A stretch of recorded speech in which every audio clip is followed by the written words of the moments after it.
మన అక్క చెల్లెళ్లలో అందరికంటే నువ్వు చిన్నదానివైనా పెళ్లి చేసుకుని మా అందరికంటే పెద్దదానివైపోయావు.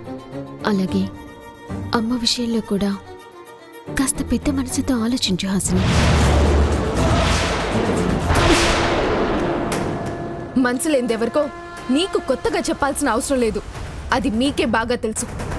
హాసిని, మా గురించి కాకపోయినా మనల్ని ప్రాణం పెట్టి పెంచిన అమ్మ గురించైనా ఆలోచించు.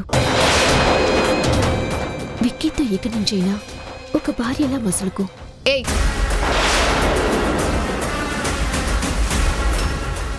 చూడండి అక్కయ్య గారు, నా భర్తతో ఎలా ఉండాలో మీతో కానీ మీ అమ్మగారితో కానీ అదే కృష్ణమ్మ గారితో గాని చెప్పించుకోవాల్సిన అవసరం లేదు. ఇక బయలుదేరండి. హాసిని,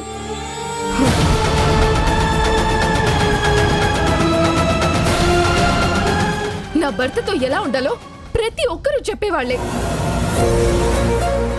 అయినా వీళ్ళకేం తెలుసు నా భర్త గురించి, తను నాపై చూపిస్తున్న ప్రేమ గురించి, తనతో ప్రేమని ఎలా చెప్పించుకోవాలో, తన నా భర్తగా నా వైపు ఎలా తిప్పుకోవాలో నాకు బాగా తెలుసు.